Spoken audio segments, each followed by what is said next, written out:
भागवत में एक जगह वर्णन आता है, वृंदावन प्राप्त करने के लिए यदि कोई तपस्या का विधान हो तो वो क्या है? बोले बद्रिक आश्रम में यदि कोई व्यक्ति तपस्या करे और तपस्या करते हुए प्राणों की आहुति दे दे वहीं तप करते करते, तो बद्रीनाथ में तपस्या का फल ये होगा कि उसको वृंदावन में जन्म मिल जाएगा। और उसी का परिणाम है कि स्वयं श्रीमन नारायण शंख चक्र गदा पद्मधारी चतुर्भुज रूपधारी श्रीमन नारायण भगवान बद्रीनाथ में बैठ करके नित्य तप क्यों कर रहे हैं? ताकि हर युग में जब कृष्णावतार हो तो हमको वृंदावन प्राप्त हो, ब्रज प्राप्त हो। तो निश्चित है कि भैया हम ब्रजवासी ने कभी ना कभी तो बद्रीनाथ में तपस्या करी होगी, यही कि हमारे ब्रजवासी बन पाए या बार ये ब्रज मिल पाए हो हमें। तो भैया ये ब्रज बड़ा दुर्लभ है, बड़ा आनंददायी है। हम क्या करें, आज तो कथा में अद्भुत ही हो रहा है। वृंदावन के आगे हम जा ही नहीं पा रहे, कथा हमसे हो ही नहीं रही, वृंदावन ही वृंदावन निकल रहा है मुख से।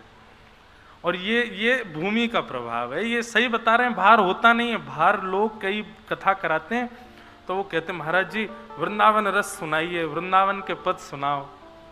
मंच पे बैठते ही भूल जाता हूं मैं, याद ही नहीं आते मुझको।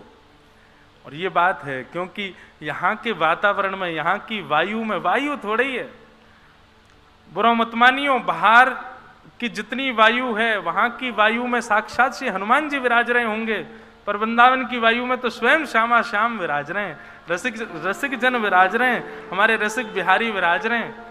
वे आकर के वायु के रूप में स्पर्श करें तो वही निकलेगा जो यहाँ है। घड़ा में लोटा डाल करके निकालोगे तो वही निकलेगा जो भरो होगो, जल होगो तो जल निकलेगा, शरबत होगो तो शरबत, दूध होगो तो दूध, छाछ होगी तो छाछ। और वृंदावन में यदि आप हमारे मुख रूपी टोटी खोलोगे तो यहाँ तो यही निकलेगा जो है। चलो फिर से कथा में चले हैं। सच्चिदानंद रूपाय विश्वोत्पत्त्यादि हेतवे तापत्रय विनाशाय श्री कृष्णाय वयं नमः। भगवान के 3 रूप हैं, सच्चिदानंद रूपाय। वृंदावन के भी 3 रूप हैं। वृंदावन भी सत्य है। सत्य क्यों है? क्योंकि कभी वृंदावन का प्रलय नहीं होता। बंधुओं, पृथ्वी से लेकर के कहां तक कहें, रसातल से लेकर के और ब्रह्मलोक तक सबका प्रलय होता है। अच्छा, प्रलय होता किसका? प्रलय उसका होता है जो ब्रह्मा ने बनाया है, जो ब्रह्मा के द्वारा निर्मित है। तो पाताल से लेकर के, रसातल से लेकर के और ब्रह्मलोक तक सब ब्रह्मा ने बनाया है। लेकिन वृंदावन ब्रह्मा की कृति नहीं है। श्रीधाम वृंदावन को तो स्वयं श्री जी ने बनाया है। श्री राधा करा वरिचित पल्लव बल्लरी के, स्वयं श्री किशोरी जी ने अपने हाथों से निर्माण किया है श्रीधाम वृंदावन का। यहां ब्रह्मा की गति नहीं चलती है, ब्रह्मा की स्थिति नहीं चलती है। इसलिए वृंदावन सत्य है, वृंदावन चैतन्य है। चैतन्य क्यों है? ना जा पाओ राधा रमण, ना जा पाओ राधा वल्लभ, ना जा पाओ वृंदावन बिहारी लाल। अरे हम ब्रजवासी हैं, इतनी भीड़ आती है मंदिरों में कि हम ब्रजवासी स्वयं नहीं जा पाते मंदिरों में। तो इसको मतलब कहा है, हम लोग दर्शनार्थी नहीं है, हम लोग भावुक नहीं है, हम लोगों को इच्छा नहीं होती दर्शन की। नहीं, वृंदावन में बैठे रहो, कछु मत करो, यहाँ की हवा लेती रहो, वही में ही सब आनंद है, वही में सब सुख है। क्योंकि साक्षात चैतन्य है, ये साक्षात चैतन्य स्वरूप है। अच्छा, एक बात और कहूं, वृंदावन में राधा रमण जी केवल आपको गोपीनाथ बाजार में ही दिख रहे हैं, बिहारी जी केवल किशोरपुरा में ही दिख रहे हैं, राधा वल्लभ जी केवल सघन कुंज यमुना तट पर ही दिख रहे हैं। तो ये आपका बहुत बड़ा दुर्भाग्य है। राधा रमण जी काउदना कोई गली में ही दिख जाए, ऐसी गली में जहां राधा रमण जी को मंदिर ही नहीं, वहां राधा रमण जी दिख जाए। और कई बार होता है, कई वैष्णव लोग ऐसा बताते हैं, आते हैं दर्शन करके, बोले महाराज जी हम एक गली में गए थे, वहां गली में गए, वहां पे एक मंदिर था, वहां मंदिर में दर्शन किए, वो तो कोई और ठाकुर जी थे ही नहीं, वो तो राधा रमण जी थे। हमने कि वो होंगे तो कोई और ही ठाकुर, पर तुम्हारी दृष्टि में ठाकुर जी बैठ गए, अब जहां देख रहे हो वहीं राधा रमण जी दिख रहे हैं। तो मतलब केवल वही मंदिरों में ही आपको ठाकुर जी दिख रहे हैं, तो ये आपका दुर्भाग्य है। आप तो जहां देखो वहीं राधा रमन, जहां देखो वहीं बिहारी जी, जहां देखो वहीं राधा वल्लभ जी प्रकट हो, ये भाग्य। तो सत्य है वृंदावन, चैतन्य है वृंदावन, और आनंद है वृंदावन। आनंदाम बुद्धिवर्धनम प्रतिपदम। इतनी भीड़ बढ़ गई वृंदावन में, लेकिन आनंद फिर भी कम नहीं हो रहा। जब एकांत वृंदावन होता था, इतनी भीड़ नहीं थे, 4-5 रसिक जन ही घूमते रहते थे, उस समय का वृंदावन भी खूब सुख देता था। आज इतनी भीड़ बढ़ गई है, लेकिन आज भी सुख देता, आज भी आनंद देता है वृंदावन। यहां का आनंद कभी कम नहीं होता। तो सच्चिदानंद वृंदावन भी है। आनंदाम बुद्धिवर्धनम प्रतिपदम। तो सच्चिदानंद रूपाय, भगवान के 3 रूप हैं। विश्वोत्पत्त्यादि हेतवे, विश्व की उत्पत्ति करना, पालन करना और संहार करना, ये भगवान के 3 काम हैं। तापत्रय विनाशाय, 3 प्रकार के तापों का जो उपशमन कर देते हैं, आदि दैविक, आदि भौतिक और आध्यात्मिक। श्री कृष्णाय वयम नमः, ऐसे श्री कृष्ण को हम बारंबार प्रणाम करते हैं। एक विषय बंधुआ आपके बीच कहना है, तापत्रय विनाशाय। 3 प्रकार के ताप होते हैं। ताप का मतलब होता है कष्ट। 3 ही प्रकार होते हैं कष्ट के। उन 3 प्रकारों में सेक्शंस बहुत सारे होते हैं, पर 3 ही प्रकार के कष्ट हम मानवों के जीवन में आते हैं, आदि दैविक, आदि भौतिक और आध्यात्मिक। या तो आप स्वास्थ्य से पीड़ित हो, अपने आप से ही दुखी हो, अपने स्वास्थ्य से, अपने व्यवहार से, अपनी बुद्धि से, अपनी मानसिकता से, या फिर किसी अन्य के द्वारा आपको कष्ट दिया जाता है, और तीसरा कष्ट का कारण होता है दैविक दुख, जो देवताओं के द्वारा आपको दिया गया है। ये 3 ही दुख के कारण होते हैं, चौथा कोई कारण नहीं होता। पर कृष्णाश्रित लोगों के, वृंदावन आश्रित लोगों के, श्रीजी आश्रित लोगों के जीवन में कष्ट कम हो जाते हैं, ऐसा नहीं है। कई लोग आध्यात्मिक पथ, भक्ति पथ इसलिए स्वीकार करना चाहते हैं कि इस पथ पर चलने से हमारे दुख दारिद्र कम हो जाएंगे। एक बात कहूं, स्पष्ट कहूं, कोई लाग लपेट ना करके कहूं, कम नहीं होते। जो इस भाव से आए हैं आध्यात्मिक पथ पर कि हमारे कष्ट कम हो, उनके कष्ट कम नहीं होते, कुछ दिन के लिए टल जाते, बाद में आएंगे, भोगना तो पड़ेगा। लेकिन जो भक्ति पथ पर इस भाव से नहीं आए कि हमारे कष्ट कम हो, बस शामा शाम की प्राप्ति होनी चाहिए, इस भाव से जो इस भक्ति के पथ का अनुगामन करते हैं, उनके जीवन में जितना जल्दी हो सके उतनी जल्दी कष्ट आ जाते हैं। ठाकुर जी भगवा लेते हैं, जल्दी जल्दी निवृत्त हो लो।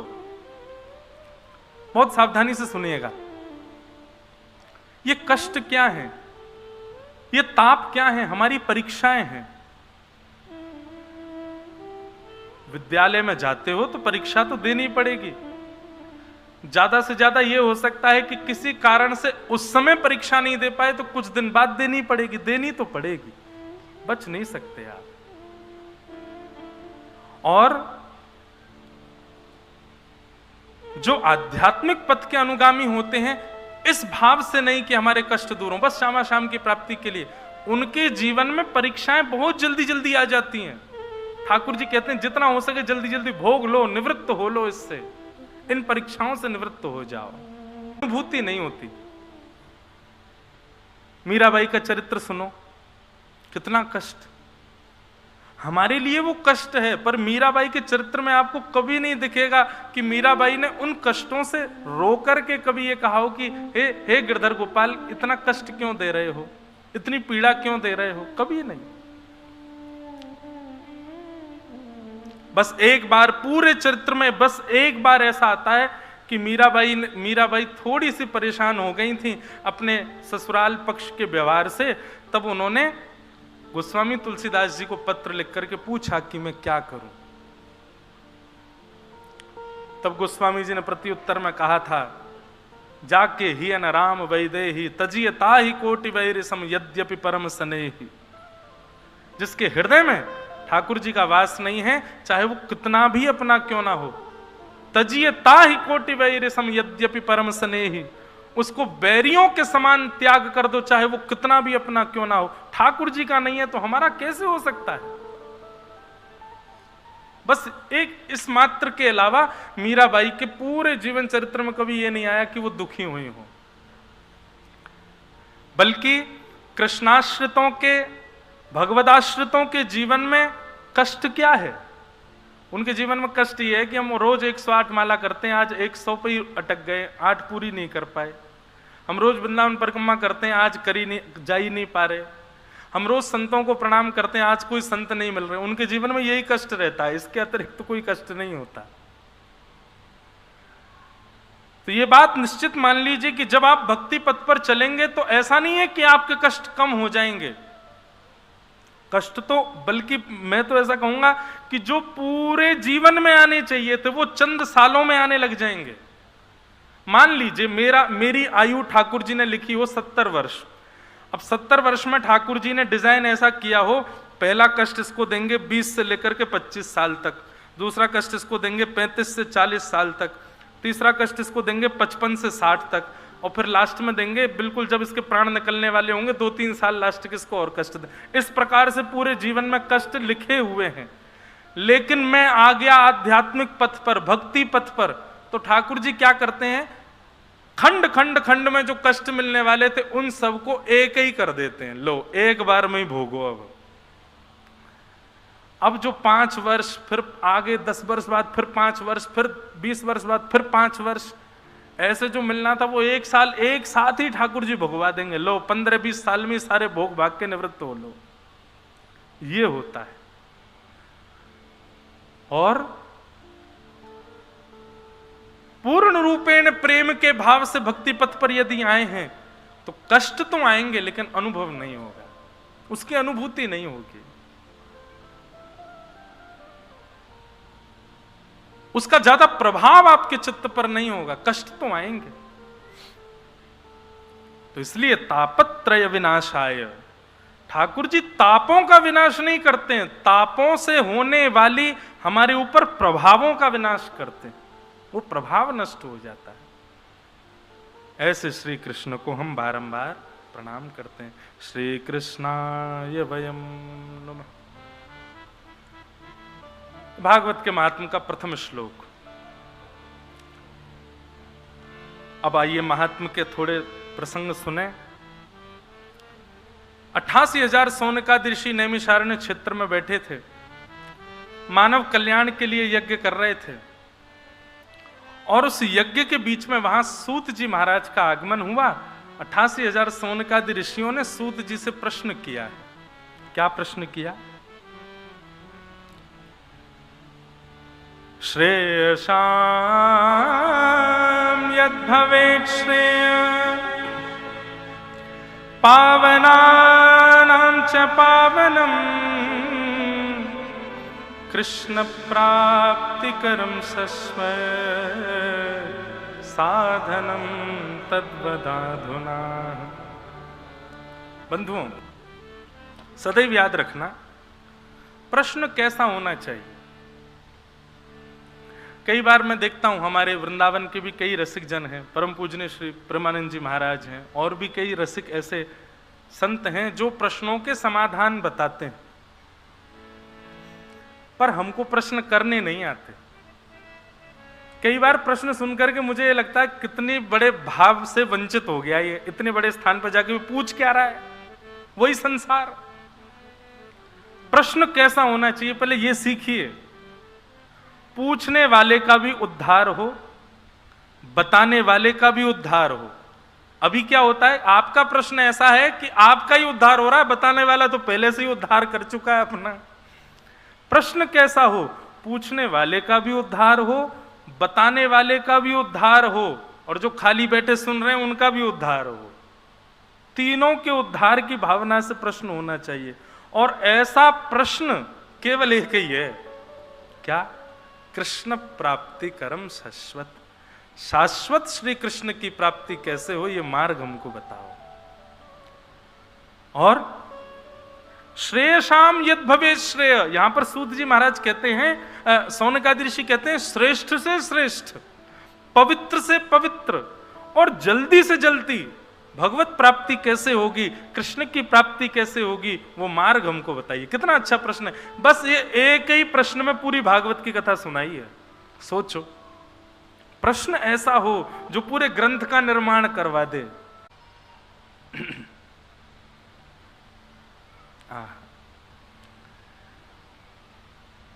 सौनकादि ऋषि कह रहे हैं सूत जी महाराज से, भगवान श्रेष्ठ से श्रेष्ठ, पवित्र से पवित्र, जल्दी से जल्दी भगवत प्राप्ति का साधन क्या है, कृपा करके हमको बताइए।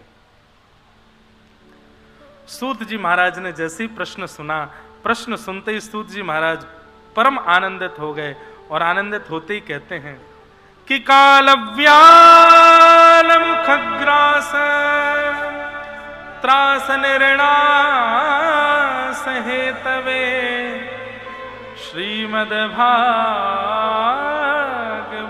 शास्त्रम कलौकीरेण भाषितम। बहुत ध्यान से सुनिएगा। सौनकादि ऋषि कहते हैं, कालव्याल मुखग्रास त्रास निर्णास हेतवे श्रीमद्भागवतम शास्त्रम कलौकीरेण भाषितम। काल रूपी व्याल, व्याल कहते हैं सर्प को, उस सर्प के मुख में हम आप सब लोग किस भांति हैं? बोले ग्रास के भांति। ग्रास कहते हैं भोजन को। काल यानी कि समय रूपी सर्प के मुख में हम सब भोजन के भांति बैठे हैं।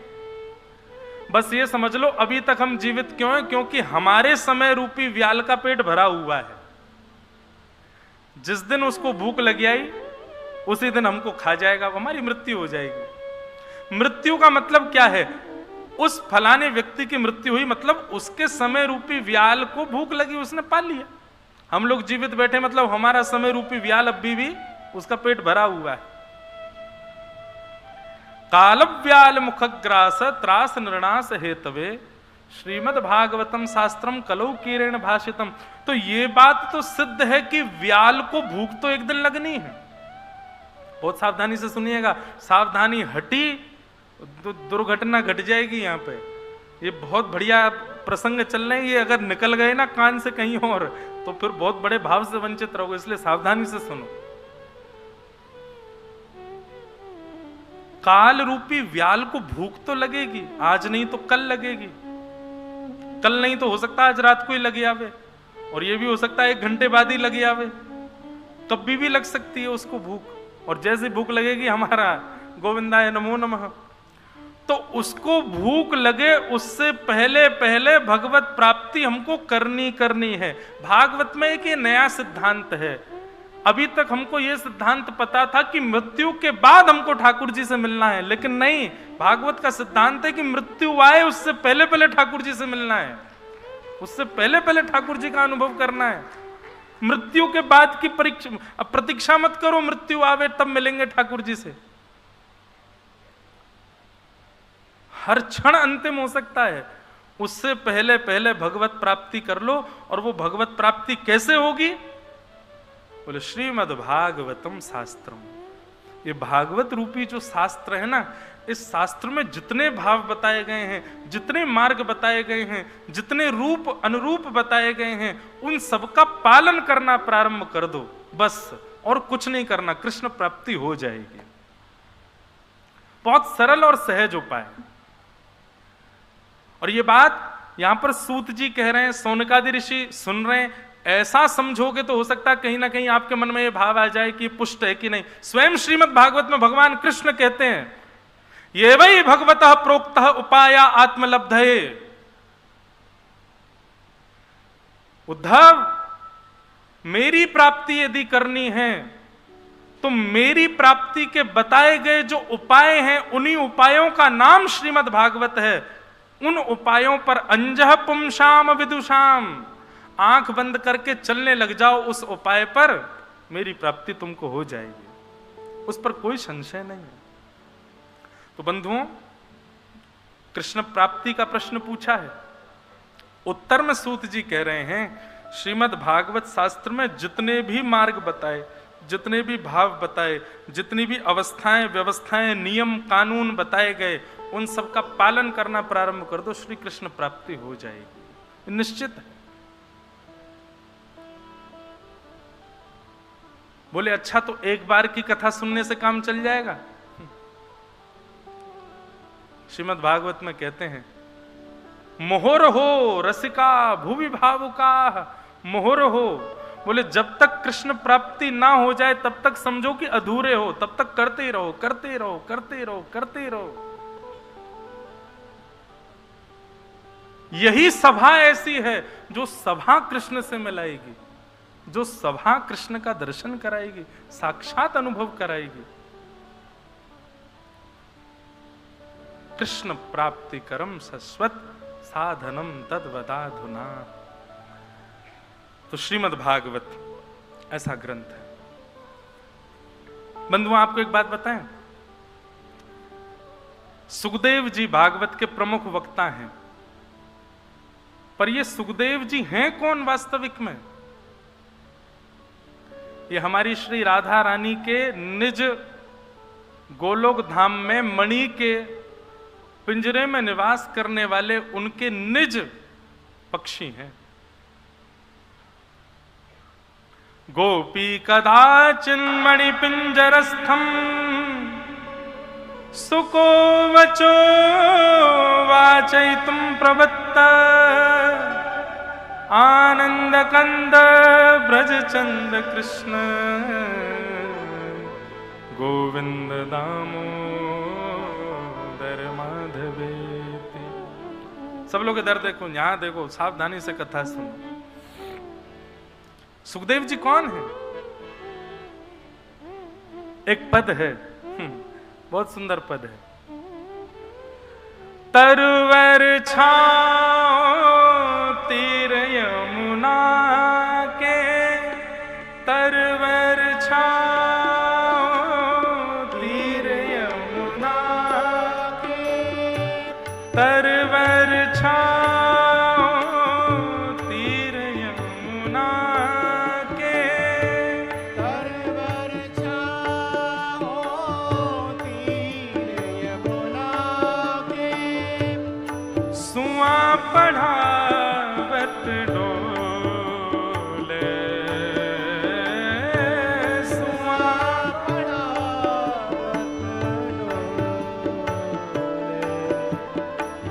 सुआ पढ़ावत डोले, पढ़ावत डोले। बहुत सुंदर भाव। तरुवर छाओ तीर यमुना के, सुआ पढ़ावत डोले। तरुवर छाओ मतलब वृक्ष सघन कुंज हैं, यमुना जी का तट है, और श्री जी हमारी किशोरी जी अपने हाथ को ऐसे मुद्रा बना करके यहाँ पर तोता को कहते सुआ, तोता को बिठा करके पढ़ावत डोले, पढ़ाती हुई घूमती हैं यमुना के तट पर। उस तोते को पढ़ाती हैं। क्या पढ़ाती हैं? श्री कृष्ण गोविंद हरे मुरारे, श्री कृष्ण गोविंद हरे मुरारे, हे नाथ नारायण वासुदेव, हे नाथ नारायण वासुदेव, तरवर छाओ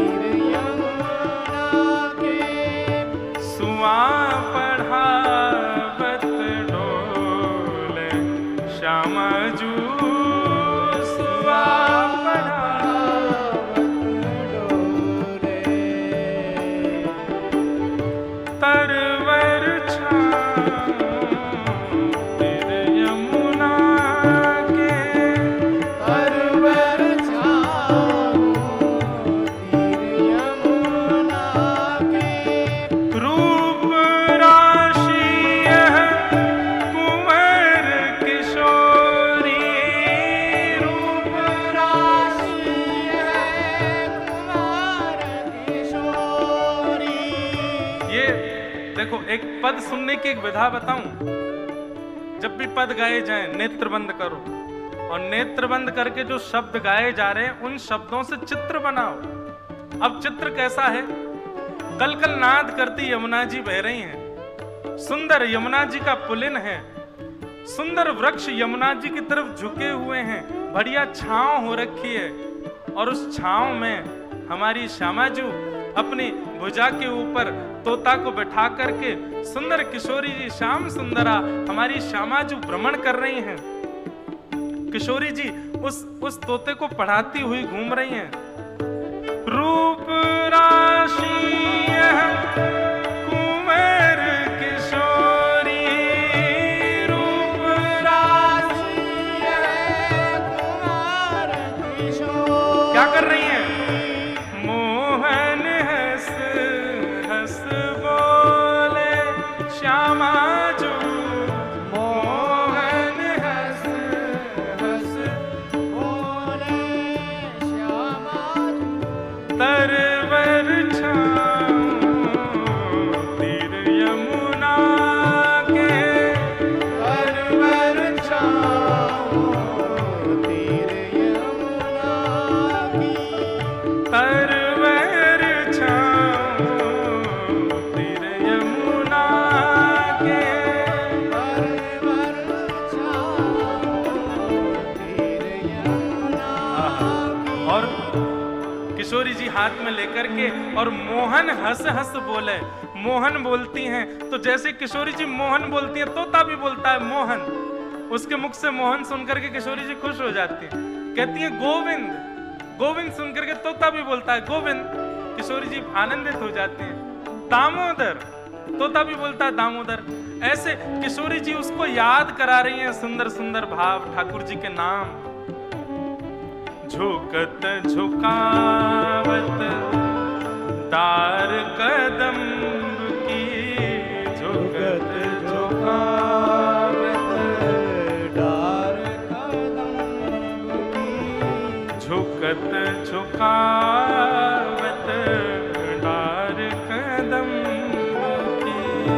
झुकत झुकावत डार कदम की, वेणी पे अलकरनी डोले, वेणी पे अलकरनी डोले, वेणी पे अलकरनी डोले, वेणी पे अलकरणी डोले।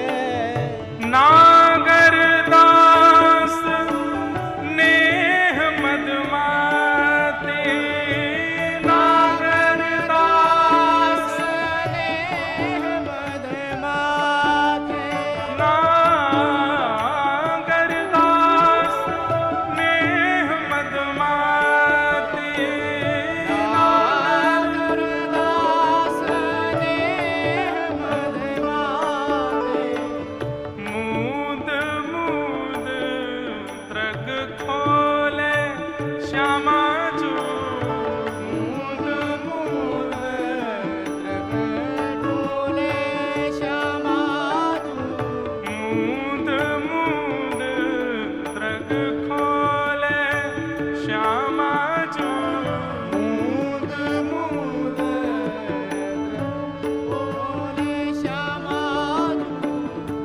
तरवर छाओ तीर यमुना के, तरवर छाओ तीर यमुना के, सुआ पढ़ावत डोले श्यामा सुआ पढ़ावत डोले।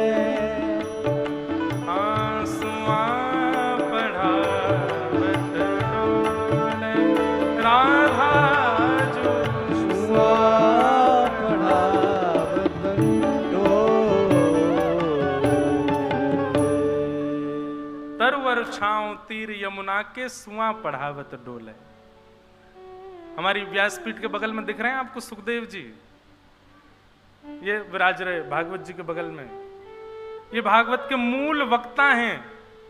ये भागवत के मूल वक्ता भी हमारी श्री जी के द्वारा ही भेजे गए हैं पृथ्वी पर। यदि कोई ब्रजरस उपासक ये सोचे कि भागवत का आश्रय उसको नहीं लेना है, तो समझ जाना श्री जी स्वीकार नहीं करेंगी।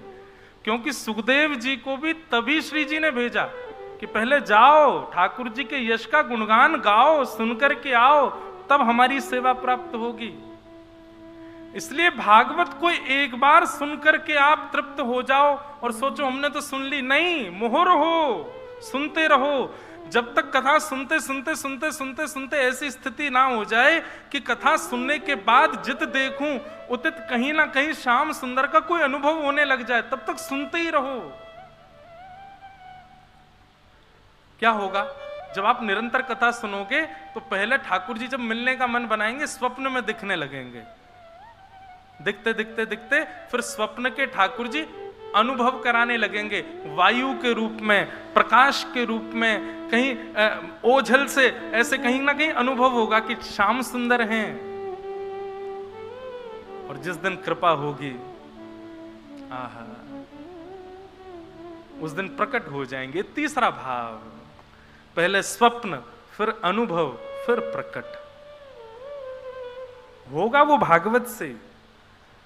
आप कितना भी अन्योन्याश्रय कर लीजिए, कितना भी अन्य स्थानों किन्ने अन्य भावों में चले जाओ, भागवत का आश्रय पकड़ करके नहीं रखोगे, श्यामा श्याम के मिलन में कहीं ना कहीं बाधा रहेगी। इसलिए निरंतर कथा सुनो। ये तो एक नियम। मुझसे कोई लोग बोलते महाराज जी क्या नियम कुछ बताओ। हमने कि एक, बाकी सारे नियम सहज हैं, एक नियम बना लो। क्या 20 मिनट, 15 मिनट, आधा घंटा, जितना हो सके इतना ही कम समय से, 20 मिनट से कम नहीं, कम से कम 20 मिनट रोज सत्संग सुनो, कथा सुनो। और भागवत सुनो तो और अच्छा है।